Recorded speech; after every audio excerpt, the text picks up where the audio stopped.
This conference will now be recorded. Okay, so good afternoon, everybody. Thank you for joining us for this meeting, and let's start. I see that Diana is opening some pages now, so let's start with the minutes from last meeting. If you can bring them up, Diana, maybe.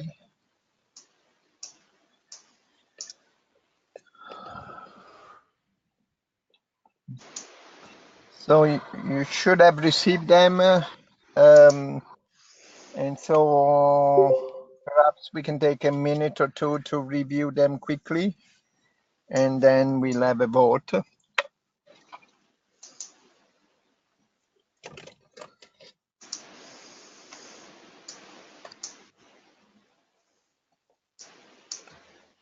Okay, so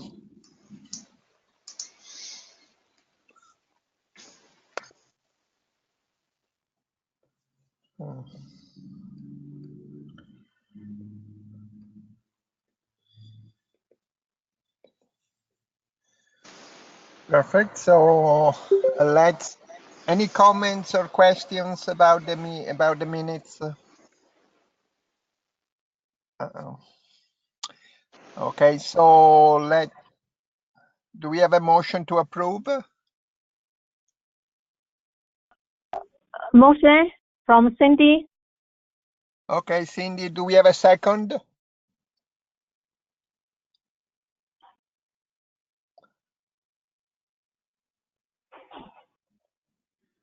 Do we have a second? Okay, this is Karen. I will second. Okay. In favor? Just say yeah. Say yes. Yes. I Opposed? Abstain? Okay, so the motion carries. This next heading in the agenda is, Diana, can you bring it up, please? Oh, yes, of course, the symposium. So I don't know if you had a chance of reviewing the draft that Diana sent out yesterday. But basically, these, if you have it there, it basically brings, just a moment. So it's, if we can go quickly, if we can go through these, maybe I can, oops. Hold on just a second, so I find it too on my own copy. Just a second, please.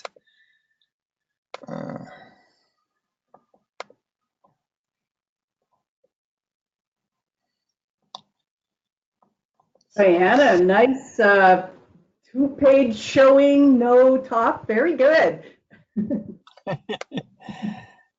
Lots of real estate. Just a moment. Just a second. Okay, perfect. I have it now on my own machine. So so it's basically this draft that we've been working on a little bit in the past couple of weeks. So it's it basically has the topic that we've been discussed on the geospatial humanities, and then it has some of the things that we have that came from our conversations and came from the symposium that we had in the summer, or things that we want to discuss with the UCGIS community. So the first, actually on day 0, we have 3 pre-symposium workshops, and one is the one for trellis that we already know about it, and then we have two more. One that was proposed by Shilong and in Yue.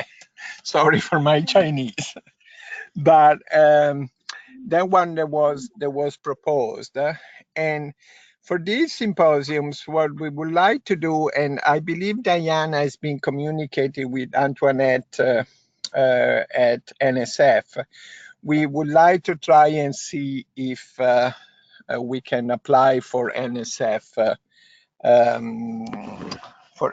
support. But they are, so maybe we can talk about the symposium a little bit later, but I just want to go through the program with you. And then in the evening, there would be the board of directors meeting. And then basically, Diana and I looked at the structure of the past symposium, and we basically replicated it more or less. So one of the things that I've been thinking about is that in the geospatial humanities in general, there is these two, if you want, tracks parallel, and it would be nice if they met at some point. And I was thinking perhaps we could do this at the symposium. There is an explanation on the third. Is it the third page? Yes, there is an explanation on page 2 and 3 of the rationale for this. But briefly, there is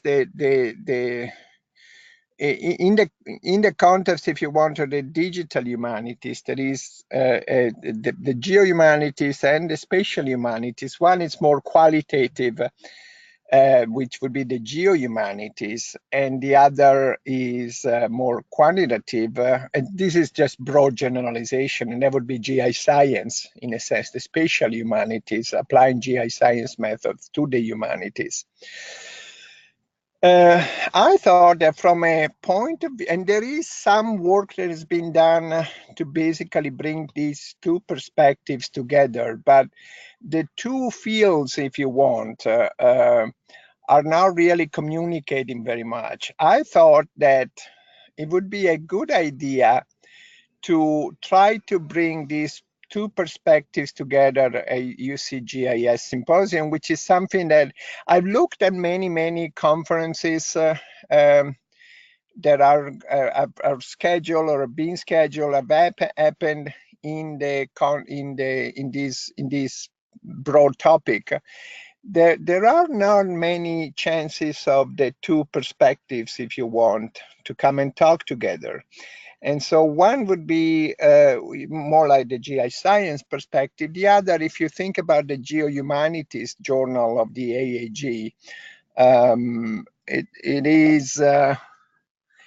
is an example, if you want, of the other perspective. So one would be more a spatial perspective, the other would be more a place-based perspective. But from an intellectual and a point of view, it would be very interesting, I think, to bring these two together. So that was, in a sense, the rationale for what's in this document. Now, if we go through the schedule, you will see that, as I said, is built on the structure of past UCGIS meetings. And then I have a proposal for a keynote presentations, and I haven't really, I haven't contacted him, but I have some ideas. So I have ideas in there for the presentation. I have idea for panels, and to bring these together.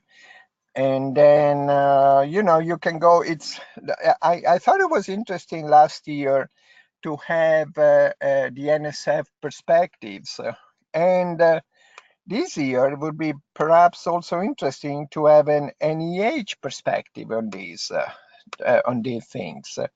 I'm part of a team that just received a grant from NEH to do something that is a little bit like geospatial humanities, trying to bring two perspectives together.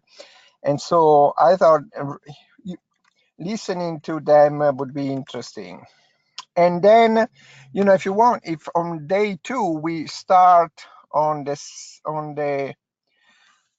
we start for the focus on the GIST body of knowledge that we have talked about already as something we want to do. Now, if the workshops work well, we could have a workshop participant presentation. We could invite some people to do the lightning talks like we talked already, well, like we did last year. And then on Thursday, it's a lot of, but basically Thursday would be the day in which we talk about the future of UCGIS. And here I have some ideas and things that we could do. I know I've been a little bit, you know, I'm going quickly through these, but that's what we were thinking about. Any feedback or comments or suggestions? Of course, this is a draft, of course. And so any input would be great. Well, of course, I have lots of input. Perfect. This is Karen. So a couple of things. I look very carefully. This is the style. Karen, can you talk just a little bit louder, please? Okay, I'll have to reset my machine here because I am talking loud.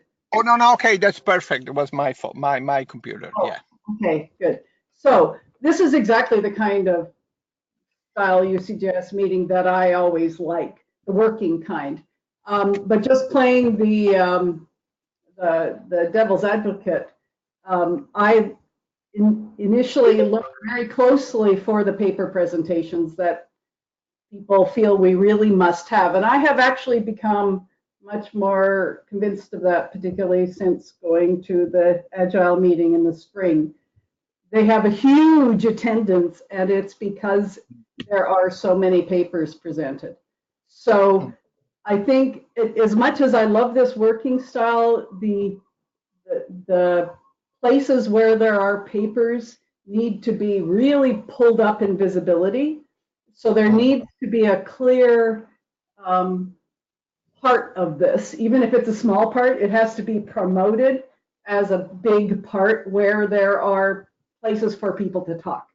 So I think, you know, that we have to be careful to enhance those pieces, and then the whole plan for who's going to talk and how they're going to be decided and all of that. Should the talks just be on geospatial humanities, or can we just have generic talks from all sorts of things, and then there's a possibility of posters? So that's point one, and I'm not, I like what you've got laid out here, but I just pull that up as boldly as you can without taking too much time out of the working parts. That's my first one. The second one is the keynotes, and David would be perfect, plus that whole community around David. Yeah. But also, and I've said this before already to you as suggestions, the UK guys, and in particular Ian Gregory, I think it would be useful if we could somehow entice them to come for no money, because they would have this perspective better than we do, I think, because of the nature of the cultural aspects in cultural context in which the spatial humanities sits over there. So they may have some interesting contributions to this conversation to bring. The other ones are the historians who also lean towards the place arguments, but the ones who become much more analytical, like Ruth Mustern and her group. So, I think that as you look at the possibilities of people to entice, you might get some of those perspectives that you want to bridge in those people. Another interesting one would be Lou Lancaster, who retired long ago. So whether he's still active, I don't know. And then my third point, and I'll stop at this, is I would like to chair that Future of UCGIS session, because that's going to be on my plate. And this is the day in which it becomes my plate. So I would like to step into that strongly. And so that's precisely what I'm seeing I'm going to have to deal with in my year. Okay, I'm done.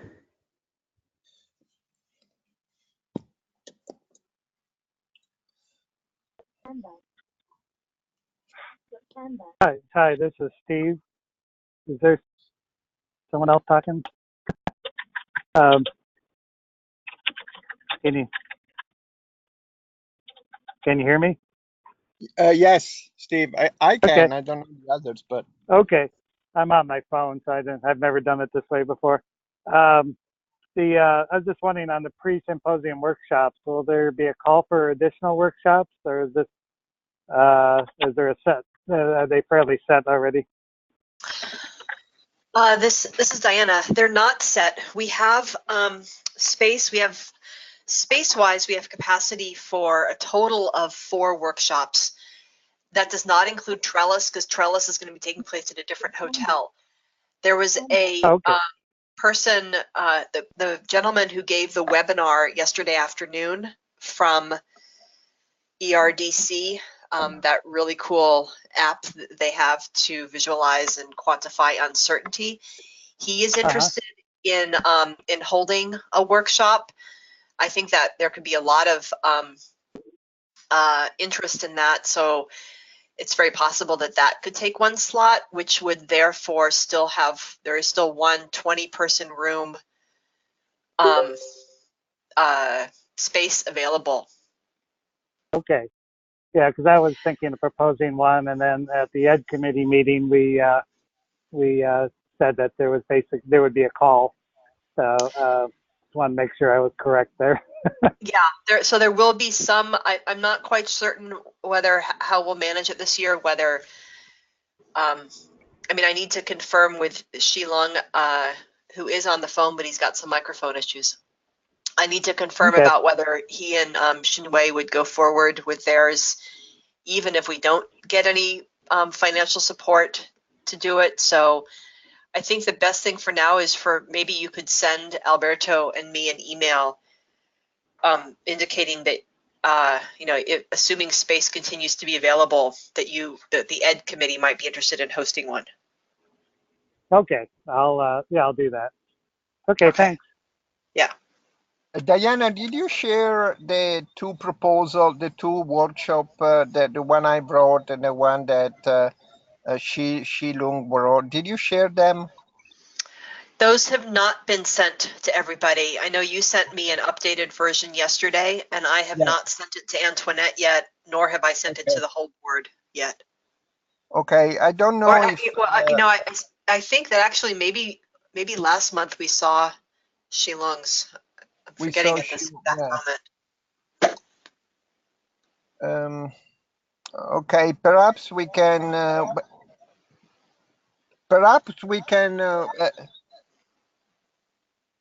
Diana, perhaps we can send them with a half page that I wrote, if you want. I can put it on the screen right now. Okay, if it's okay to send it also, just to see what we are thinking about, I think. Okay. Now to Karen comments quickly. So Karen, you want to chair the session on the future of GIS? That's fine. Okay. The other, just quickly, I think the idea of having papers, it's a great one. so we need to find the time and space to do it, and I actually think we can perhaps if we do perhaps the afternoon of this of day 2 can be just open to papers. One question here, and the papers I think should be on the geospatial humanities in general, not on general topics.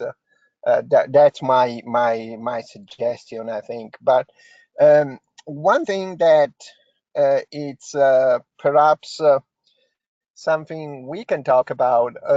Of course, we can have a lot of papers, but the time that we have is not a lot. So perhaps if we want to have a lot of papers, perhaps we can think of concurrent sessions. I don't know if we have done that in the past, but uh, uh, that's So one way of doing that's always a problem with rooms. It's based on the planning, whether we have room for concurrent sessions. it. Yeah.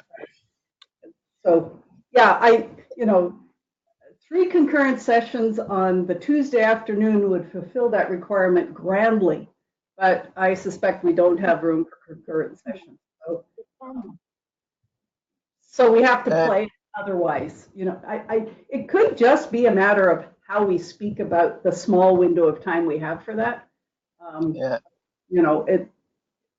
So that's a thing needs to be manipulated. Okay, yeah, let's think about that. At this point, I think we can put pay if we don't have concurrent sessions, then the place to put the papers would be on day 2 in the afternoon. Of course, we could also restructure a little bit the other days, especially at this point, especially Tuesday. And see if we can find a full day for papers and maybe reduce the number of panels.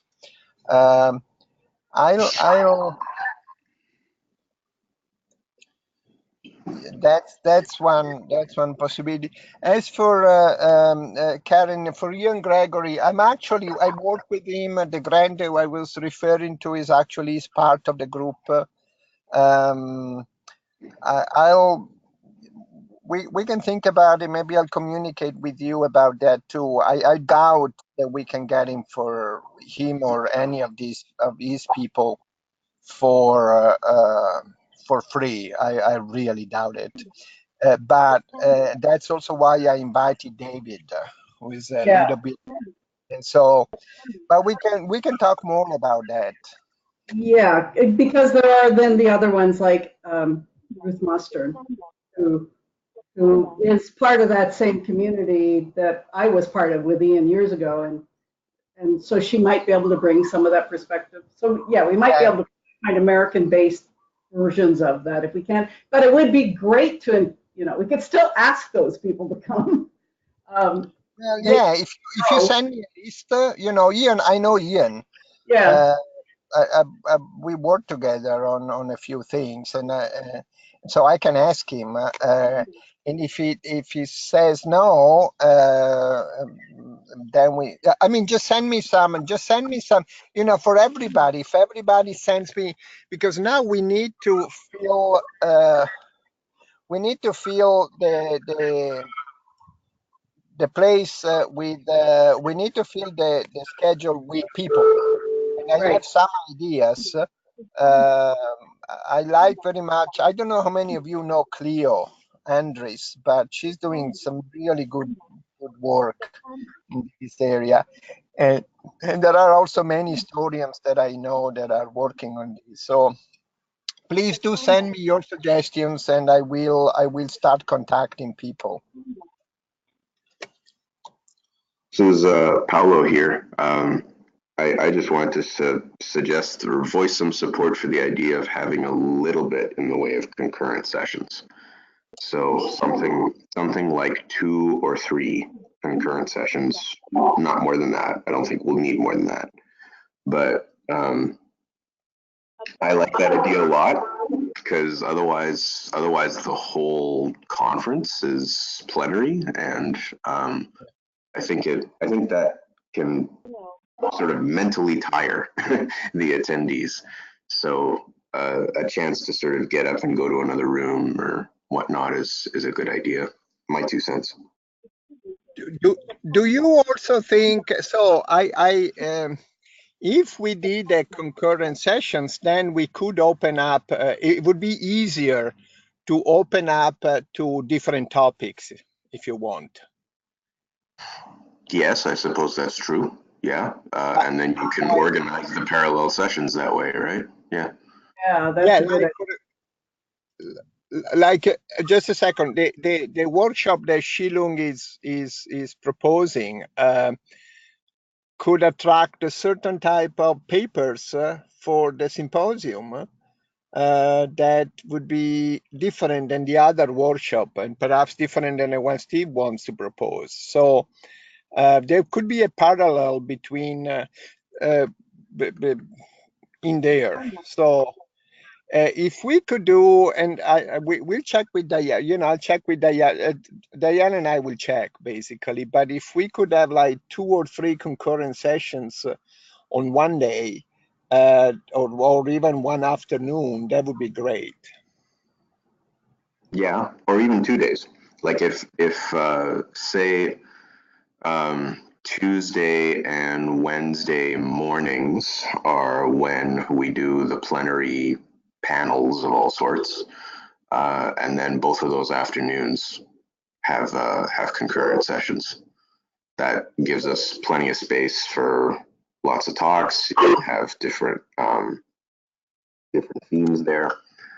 But yeah, I don't know. That'd be my preference. I will check the hotel contract and our layout of the spaces we have available to see whether we'd be able to get another meeting room. There's a good chance it won't be the size of our primary general session room, but I'll see what we can do, and I'll get back to the group in a couple of days. Cool, thank you.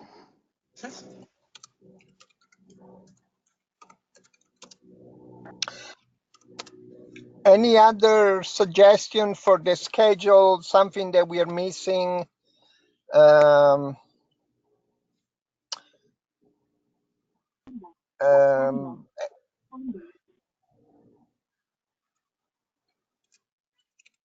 Is there anything we need to put in the draft schedule? Because if it's something that that you are in favor with, then we're gonna start planning for that schedule with the concurrent sessions.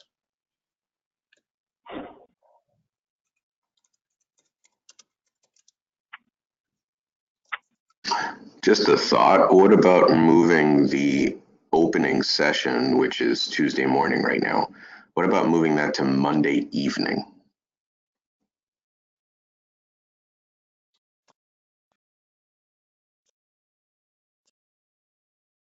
When yes, but then when do we put the board meeting?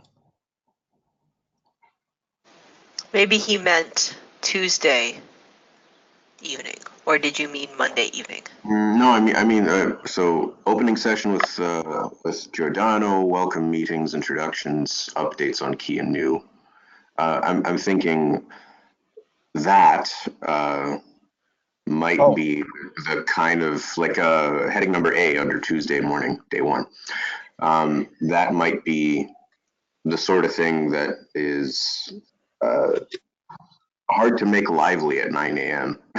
Whereas if you have it say at 7 p.m. or 8 p.m. Monday, you can do it over drinks, right? And you do a welcome sort of session there. I've been to a few conferences that do that sort of have the welcome session on the evening, the night before, and then the next day we get to work. Yeah, it's possible. the last, I can only speak for the last 5, 6, 7 years, but we're in the habit of having our board of directors meeting, face-to-face meeting the night before. And it's very difficult to get the board of directors together at a different time. So I think that's just one thing that would have to be adjusted if that were to happen.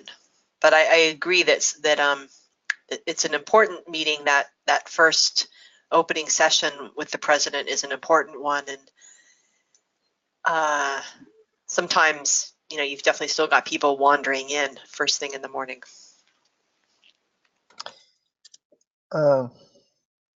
Do we know what time that board of directors meeting that's scheduled on Monday evening would be?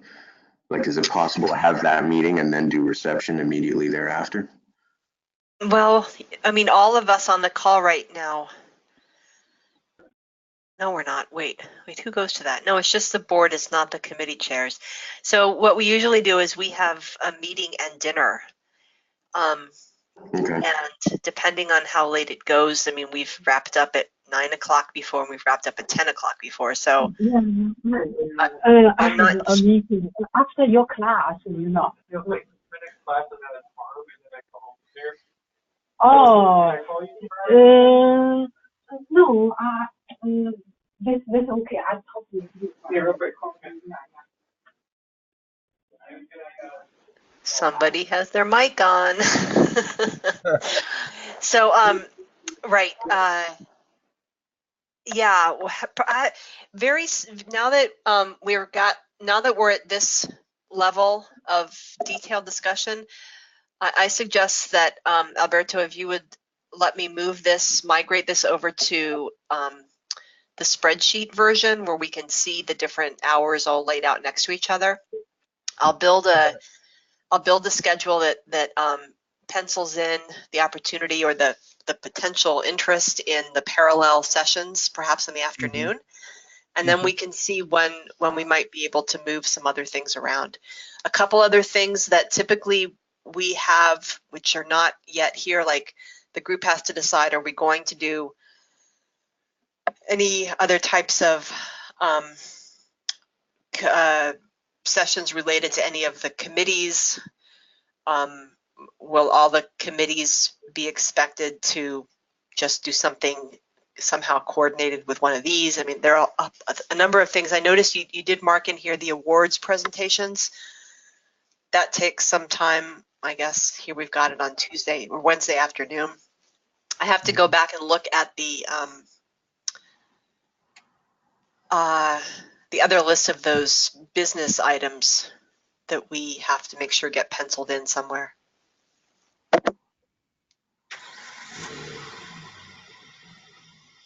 I will distribute to the group the spreadsheet version of this, at least to those people who are going to be on the planning committee focused on the schedule details. I'm not sure that every board and member and committee chair and officer needs to be involved in the details of scheduling.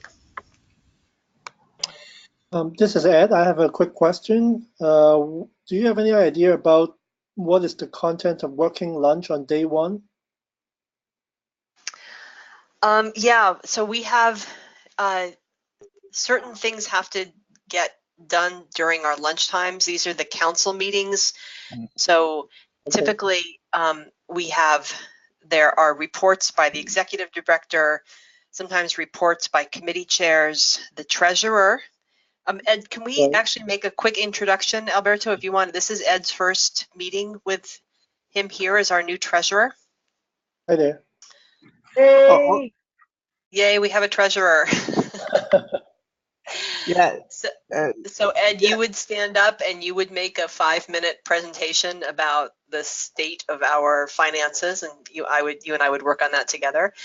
The people who are running for election introduce themselves. All of that stuff takes maybe an hour, and we do it over lunch. And then the next day, we have a couple other things, and then we have the elections for the incoming board members and incoming Right, that's the election. new president-elect will take place on the Wednesday lunch. Okay, I see. Thank you. Mm-hmm. Okay, so in the interest of time, it's already almost 1:40.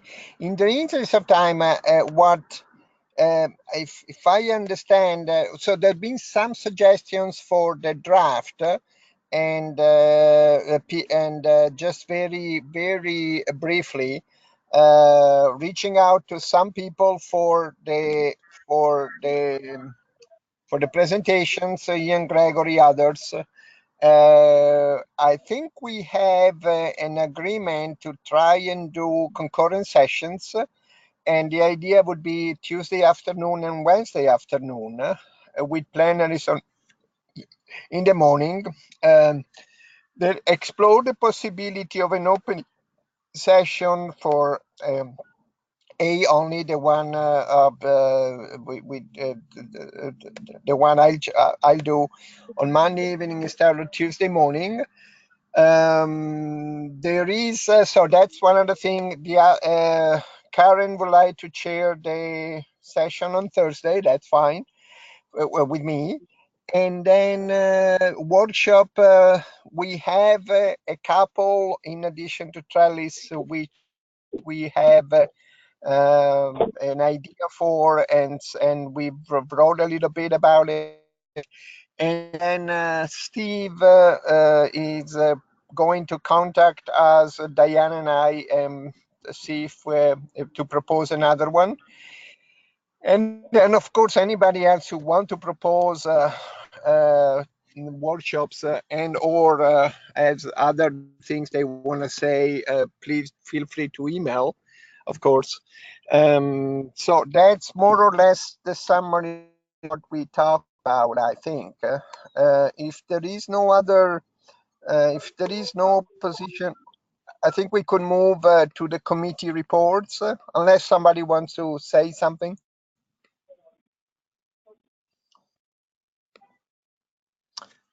Okay, so let's go with the committee reports. First is communications. Do we have somebody from communications? Hey, that's me. So the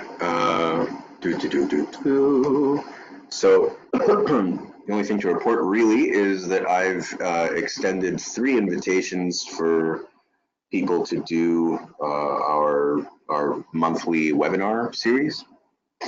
So I've invited Cleo Andrus, who's a good friend of mine, and she does a lot of digital geohumanities, sort of, though she doesn't call it that. She does a lot of social network, social distance kinds of work, which is neat. So I've invited her. I've invited Injae who is now at SUNY Buffalo. He does spatial semantics and data mining. And I've also invited Dan Strebe. Dan's from industry. He works at Tableau, but he also has his own little software company called Map Thematics, which specializes in cartographic reprojection. So he's arguably one of the world's best experts on map projections. But otherwise has done lots of other sort of data visualization stuff. So to each of these 3 people, I've sent an invite and I've said, hey, we need speakers for our webinar series, just like we had Chuck the other day. And I'm waiting to hear back for all 3. That's great. Thank you. That's excellent. Cool. Thank you. Let us know how that goes. Yeah, we'll do. I should hear back soon. So thank you. Okay, education committee, any updates? Sure. Hi, this is Steve. I'm sitting out in front of the Esri headquarters right now with a group from Eswatini. And so there might be some background noise, but I'll just go really briefly through what we've done. We had a meeting in September, and we discussed our work on teachgis.org, and particularly the synergy between the Hour of Cyber Infrastructure project and its potential contributions to the site. So I've committed to moving ahead with basically a sample entry and a mini template for a web form that could be used for the site, and that will be discussed at our next meeting. We also discussed the environmental scan of the body of knowledge, and we would be looking at how it's being used. And there's actually two different approaches we're going to be taking to that. One of them is that Eric Shook is going to be attempting to get access to the Google Analytics for the site, because he's determined that they have been enabled. So we want to see what kinds of back-end analytics we can get for the site and how it's being used and where the users are coming from. And he's supposed to report on that at our October meeting. And then I will be developing a draft of a survey in Qualtrics, because I have access to that. And we'll discuss that at our next meeting in October. And also I'll be sharing that with you, Giordano, and Diana, and make connections also with John Wilson, I believe, so we can start working on that survey to see what kinds of questions we want to ask, and then identify the populations we're going to go out to, because we've talked about our own membership in UCGIS. Another idea that came to mind would be the higher ed GIS list, and we can look for ways to get the form out there. So the survey can be distributed, I would say, early winter, mid-winter, and then with deadlines of February or so. Give us time to tabulate in March or April. And then, well, actually we have till June this year, so we could probably run the survey through March and then tabulate in April and do some analysis in May, and then report on it and get the useful data for the symposium in June. So that's pretty much it. Those are the two major prongs of our work right now. We did discuss the symposium and education committee involvement, but it's more general. So unless there's any questions, I'm going to kind of drop off here, and I'll be escorting my group back to the University of Redlands. Any questions?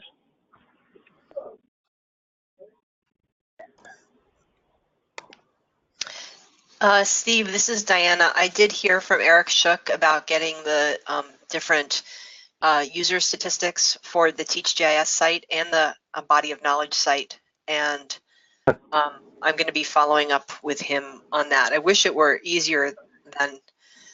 I wish it. I hope it is going to be easier than I fear it will be.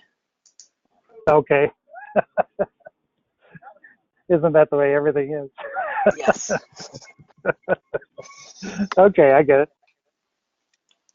No, but that's all great development. Thank you. All right, thank you. And I'll be dropping off the call here now. So everybody have a good day. Thank you.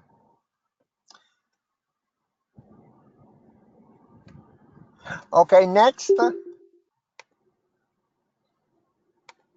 External relations to. Yeah, this is Aaron. Let me start off by saying that the webinar this week on the uncertainty in geospatial analysis and black swan theory was great. Very much would like to see more of those kinds of seminars, which feel somewhat, at least at the fringe of things that have historically been done. So kudos to whoever pulled that together. That was great. For external relations, the thing that everybody's been kind of listening to or had their ear to the ground is the GDA, the Geospatial Data Act, that started 2 years ago now.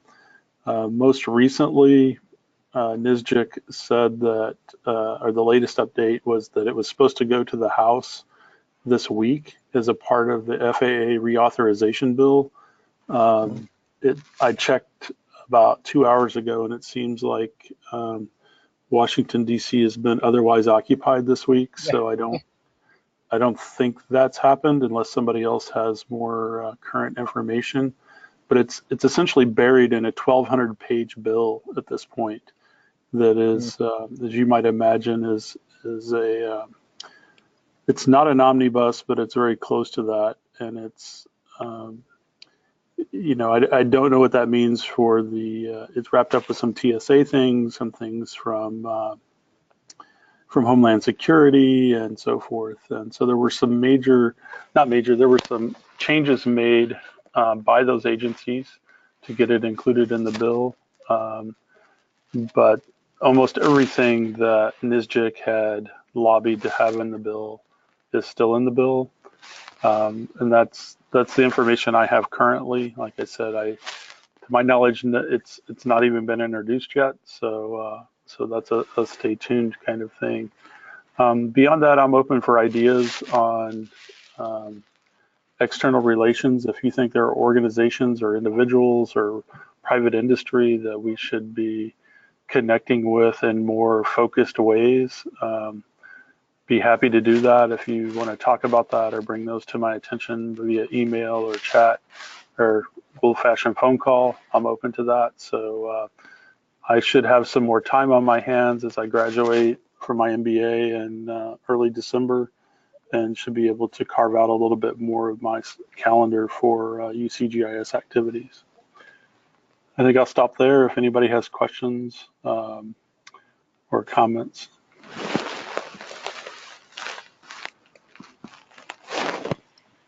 Thank you. Thank you very much. That's great. Yeah, I think Congress is otherwise occupied these days, but thank you very much.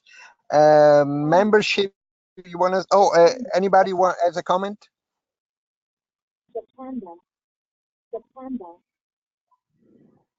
Alberto, I think there's some background sound that might sometimes come from your microphone. I'm not quite sure. It sounds like a woman's voice saying something every so often.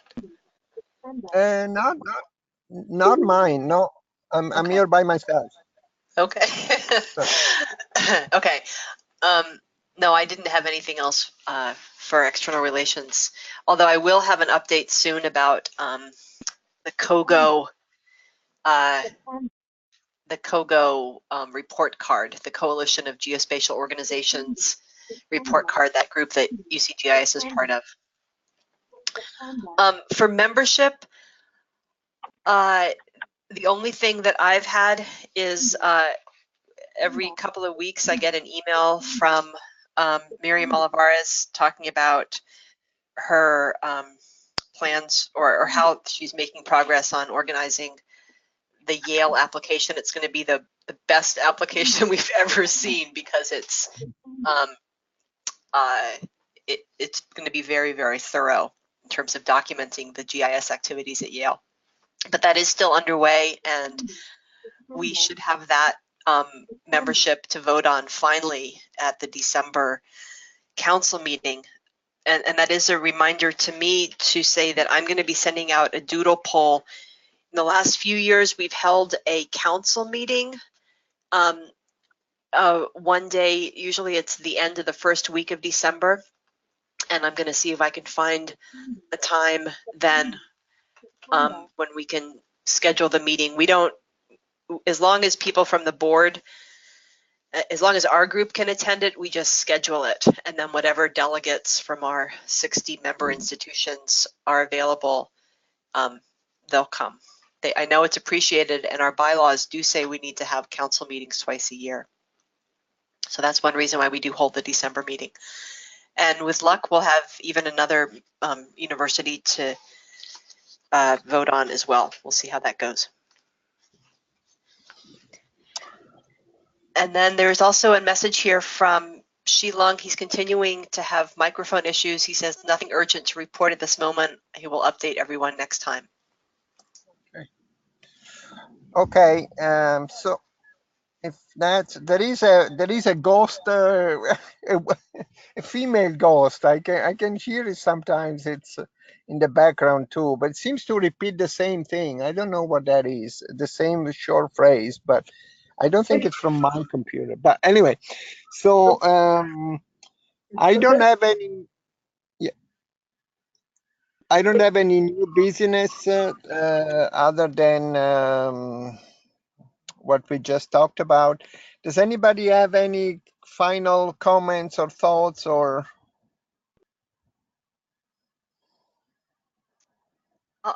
This is Diana again. I want to say one thing that's going to be coming up soon. I've been in conversations with a few people, including Camelia Cantor, who's the head of educational programs with USGIS. She has Max Baber's old position, and also Bill Hodge, who's the executive director of GISCI. There's an interest with organizations like these to start working with universities to have their exams be open to faculty to use for students as a regular exam you can take during one of your regular courses. And this is an interesting idea with all sorts of implications. So I've invited Camelia and Bill to have a webinar or some kind of presentation about this where they can share their rationales and we can have a interesting just open discussion about this. It's connected to the bigger picture of accreditation and certification and credentials, and I think it's an important conversation for UCGIS to be part of. So I just wanted to mention it now. I think you'll be hearing more and more about it in the coming months and years. Okay, thank you, Diana. So just briefly, so I guess we have, if I can summarize, I think we have a sort of I think we have a general agreement on the schedule of the symposium. Diana and I will work in the next few days to see if we can actually do these concurrent sessions and come up with a final draft, if you want, soon. And one thing I'm going to ask you to please, and Kate has already mentioned a couple of names, but please do send me ideas of people for the symposium that we might invite. For papers or for panels or for things like that. And I'm going to ask, once we have a final draft, I'm going to ask, so Steve is already working on the, and the education committee are working on the GIS on the body of knowledge. I'm going to ask you to help in other parts of the symposium. We're going to do that soon. Okay. Any other final comments or questions or?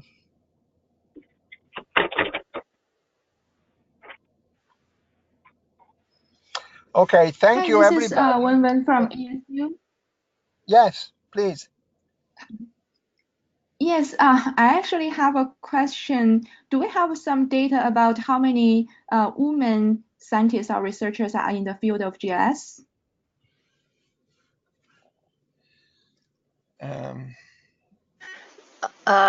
No. I think the tricky thing with data like that have to do with how you define what the field of GIS would be.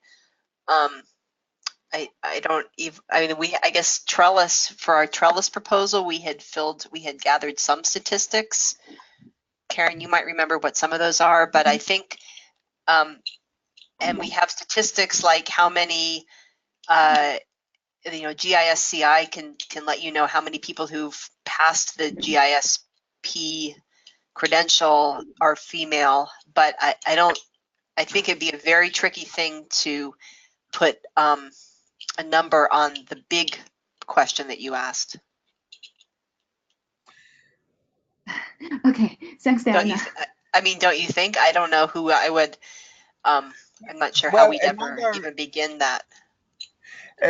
possible other places to go is the AAG for academia, and of course a good barometer. I know it's partial, but if we put all of these things together, a good barometer would be how many people go to the ESRI user conference. What's the gender and nationality and distribution there, because it's a very, very big. But would you like to perhaps lead an effort to look into these and report at the symposium?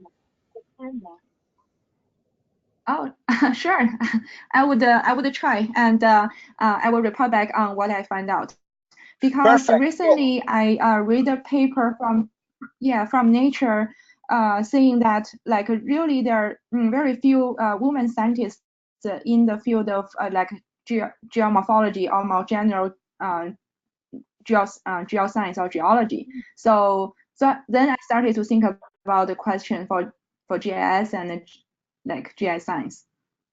But I can try to dig this information and report back to the board. When an important place to start is the NSF proposal that we wrote for Trellis, because there is a lot of background literature on specifically that question, and we stacked it up for our proposal. So maybe Diana could send you a copy of the proposal that we had, because it's got some really good a start on that conversation. Great, thanks. That would be great. And when perhaps we can put you in the schedule for the symposium. For reporting back on this study? Yeah, just reporting, maybe in the session on the future of GIS, you can have a brief report there if you want. It would be great, I think. Just if I get some, yes, I think if I get some substantial result and good information, I would love to. Perfect. So I'll jot you down. Okay, perfect. Thank you very much. Thank you, Thank Alonso.